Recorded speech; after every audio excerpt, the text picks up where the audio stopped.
En la última lección estuvimos analizando el complot del concilio judío para dar muerte a nuestro Señor Jesucristo. Ha resucitado a Lázaro. Muchos judíos están creyendo en él y el concilio teme perder el poder que tienen sobre la nación.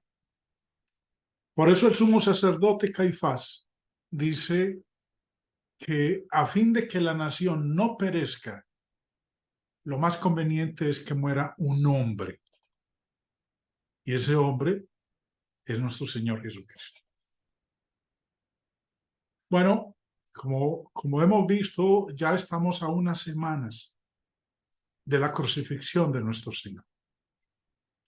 Y lo que vamos a ver en las lecciones que vienen de ahora en adelante son varios eventos que anteceden a la muerte de nuestro Señor. En la lección de hoy vamos a ver dos aspectos. Primero que todo, a 10 leprosos. 10 leprosos que son limpiados, que son curados por nuestro Señor Jesucristo, pero solo uno regresa para darle gracias.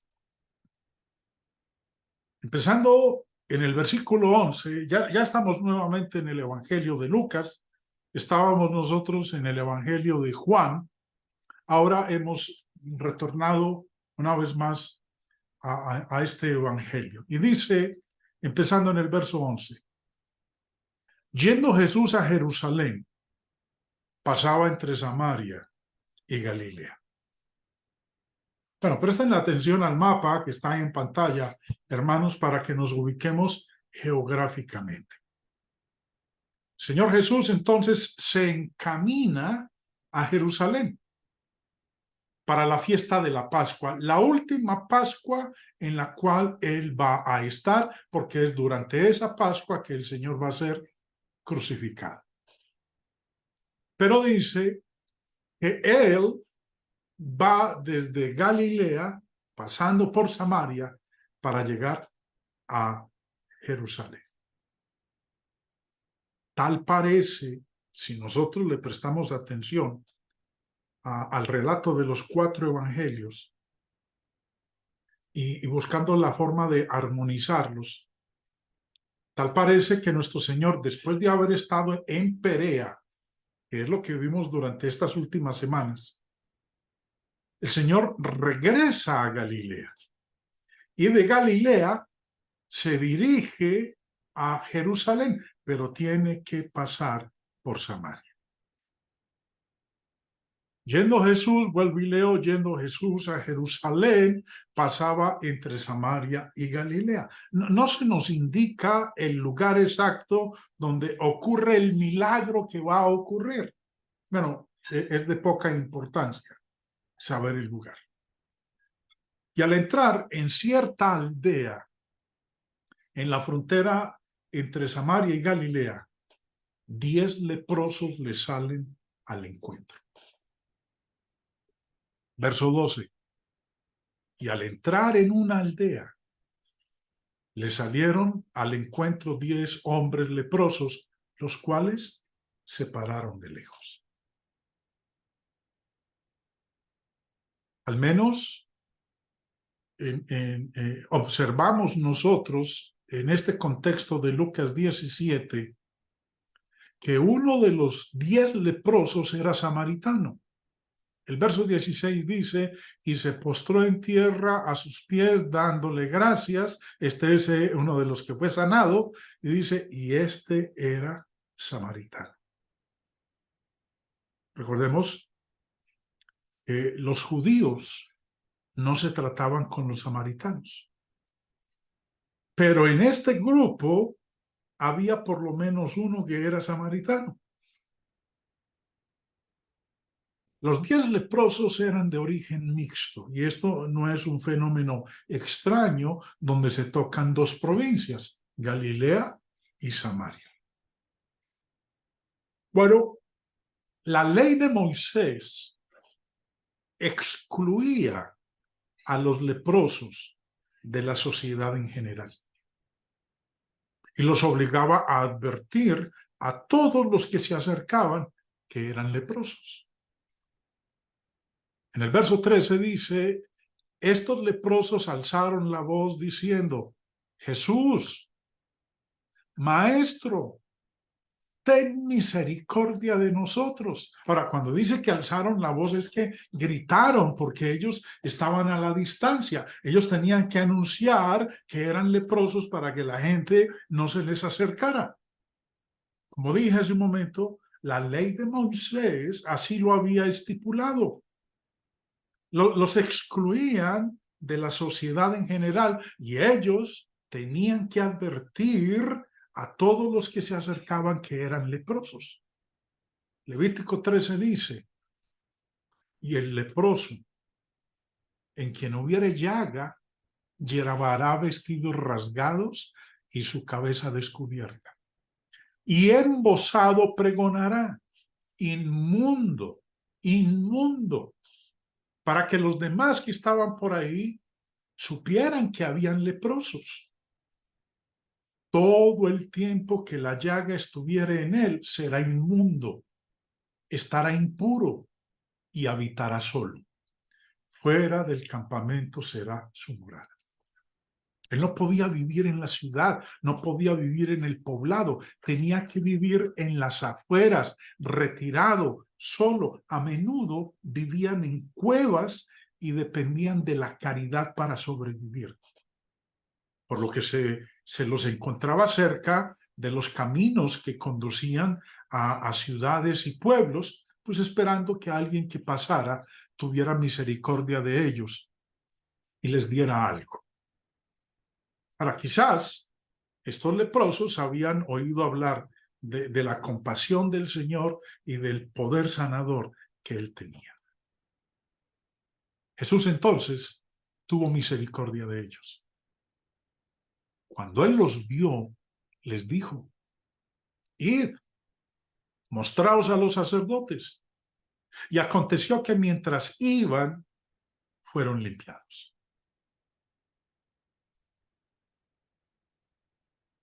Algo que Dios había estipulado, y como lo dice aquí el Señor, en la instrucción que le dio a estos 10 leprosos, era que cuando alguien se curaba de la lepra, debía ir a presentarse a los sacerdotes, quienes eran los encargados de inspeccionarlo para ver y asegurarse de que realmente estaban limpios de la lepra. Y si eso era así, entonces permitirles regresar a la sociedad. Levítico 14 nos enseña al respecto y dice, esta será la ley para el leproso cuando se limpiare. Será traído al sacerdote y éste saldrá fuera del campamento y lo examinará. Y si ve que está sana la plaga de la lepra del leproso, el sacerdote mandará luego que se tomen para él, que se purifica, 2 avecillas vivas, limpias y madera de cedro, grana e hisopo. Y mandará el sacerdote matar una avecilla en un vaso de barro sobre aguas corrientes. Después tomará la avecilla viva, el cedro, la grana y el hisopo, y los mojará con la avecilla viva en la sangre de la avecilla muerta sobre las aguas corrientes. Y rociará 7 veces sobre el que se purifica de la lepra, y le declarará limpio, y soltará la avecilla viva en el campo.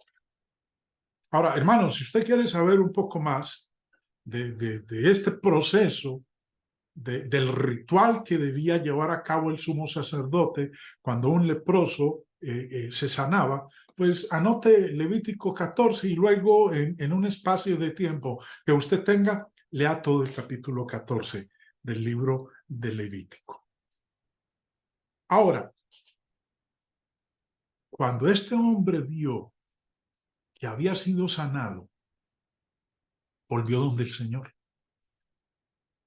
Dice en el versículo siguiente, verso 15, entonces uno de ellos, viendo que había sido sanado, volvió glorificando a Dios a gran voz y se postró rostro en tierra a sus pies, dándole gracias. Y este era samaritano. Es decir, de una raza odiada por los judíos. Recordemos, hermanos, que hemos visto en esta serie de lecciones, y es bastante significativo, que en dos historias diferentes de la vida de Jesús, un hombre considerado por los judíos moralistas como indigno del favor de Dios fue el que demostró la actitud justa. Aquí tenemos un caso. Y el otro, el del buen samaritano, que ya lo estudiamos nosotros en lecciones anteriores. Ahora, recordemos que el evangelista Lucas dice, este era samaritano. Es como si dijera, imagínese un samaritano, un hombre perteneciente a una raza odiada por los judíos. Recordemos que ellos eran enemigos y no miraban en menos los judíos a los samaritanos, porque esta raza mixta, según ellos, no era sana en su teología. Pero este samaritano es diferente. Por la gracia de Dios, por cierto, fue el único que volvió donde el Señor a darle gracias. 9 optaron por no regresar con el agradecimiento, ya fuera en el corazón o en los labios. El Señor le responde a este samaritano, ¿no son 10 los que fueron limpiados? ¿Y los 9? ¿Dónde están? ¿Dónde están los 9? ¿Por qué tanta ingratitud? Dice, no hubo quien volviese y diese gloria a Dios, sino este extranjero. De 10, 9 no retornaron. Preguntémonos, hermanos, ¿podría ser que el 99% de la población mundial sea igualmente tan desconsiderada hacia Dios, hacia las bendiciones que a diario Dios nos proporciona? A menudo somos desagradecidos con Dios. En algún momento de amarga necesidad hemos orado con intensidad desesperada, pero pasó aquella situación y nos olvidamos de Dios. Recordemos que Dios dio a su amado Hijo por nosotros. Permitió que muriera en la cruz. Y muchos no le hemos dado ni siquiera las gracias. La mejor gratitud es tratar de ser un poco más dignos o menos indignos de su bondad y misericordia. Hay unas palabras del salmista que me encantan. En el Salmo 103 dice, en el verso 2, bendice, alma mía, a Jehová, y no olvides ninguno de sus beneficios. Todos los días, hermanos, recibimos beneficios. El solo hecho de despertarnos en la mañana es una bendición. El solo hecho de poder estar respirando es una bendición. El solo hecho de tener un techo en el cual guarecernos del calor, del frío, del agua, el solo hecho de tener comida en la mesa, hermanos, es una bendición de Dios.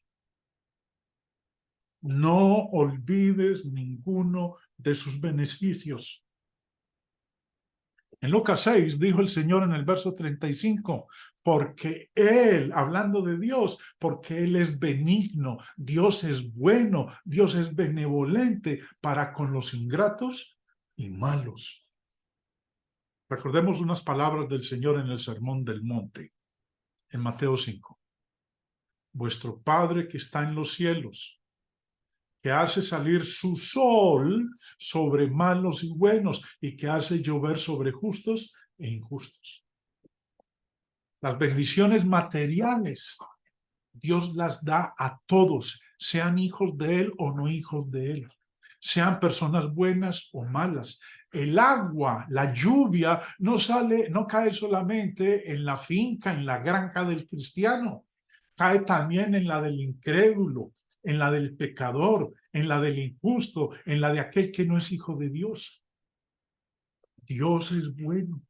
Dios es benigno para con los ingratos y con los malos. Ahora, después de denunciar el Señor la ingratitud de los 9, se dirigió al que le mostraba su agradecimiento y le dijo, levántate, vete, tu fe te ha salvado. La fe de este samaritano lo salvó, no el milagro, porque los milagros no salvan, la fe sí. Ahora, los otros 9 fueron sanados, pero su actitud fue diferente y nada implica que fueron sanos. Lo que Jesús le dijo a este samaritano nos recuerda lo que le dijo a la mujer en la casa del fariseo y a la mujer curada del flujo de sangre. Tu fe te ha salvado. Esto, hermanos, para que recordemos la importancia de siempre estar agradecidos con Dios. Nos han sucedido tantas cosas en la vida que no nos olvidemos que ha sido por la bondad y la misericordia de Dios que hemos podido seguir adelante, salir avantes, conseguir y tener lo que tenemos. Gracias a Dios.